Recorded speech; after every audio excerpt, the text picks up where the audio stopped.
అన్న డబ్బులు డిమాండ్ చేశారు. అన్న కుమారస్వామి అన్న డబ్బులు డిమాండ్ చేశారు. అన్న రిజర్వేషన్ ఉంది కదన్నా, మాకు ఎస్సీ సామాజిక వర్గానికి చెందిన వాళ్ళం కదా, మేము రిజర్వేషన్ ఉంది కదా అంటే లేదు డబ్బులు డిమాండ్ చేశారు. సరేనా ఇస్తాము అని చెప్పి ఒక వారంలో 3 విడతల్లో డబ్బులు ఇచ్చాను. నేను 40 లక్షలు ఇచ్చాను. తీసుకొని ఎలక్షన్ అయిన తర్వాత వేరే వాళ్ళకి మార్చారు, చైర్మన్ సీట్ వేరే వాళ్ళకి మార్చారు.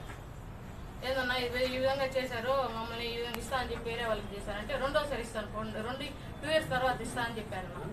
తర్వాత 2 ఇయర్స్ తర్వాత తిరిగితే 2.5 సంవత్సరం తర్వాత ఇస్తా అన్నారు.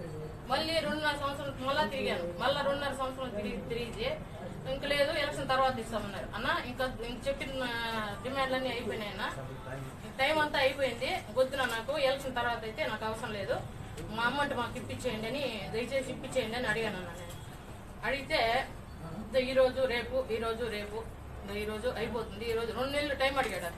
2 నెలలు టైం ఇచ్చాము, 2 నెలలు తిరిగాము. 2 నెలల తర్వాత కూడా మళ్ళా తిరిగితే ఉన్నమ్మా ఇస్తాము, ఇప్పుడే కదా చెప్పినావు నువ్వు, ఇంకొక నెల పట్టును రేపు డబ్బులు రెడీ చేసేదానికి అన్నారు. తర్వాత మేడంకి రిక్వెస్ట్ పెట్టుకున్నాను, మెసేజ్ పెట్టాను.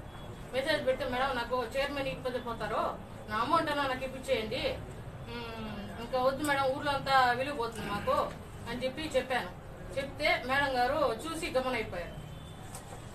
ఈ విషయాన్ని నేను ఇంక ఎవరితో చెప్పుకోవాలో తెలియక మీడియా ముందర వచ్చి ప్రార్థిస్తున్నాను. జగనానికి తెలియజేయాలని కోరుకుంటున్నాను. మాకు నేను ఎలాగైనా జగనాన్ని న్యాయం చేయాలని కోరుకుంటున్నాను. నేను ఎస్సీ సామాజిక వర్గానికి చెందిన దళిత మహిళని, నాకు న్యాయం చేయాలని జగనానికి కోరుకుంటున్నాను.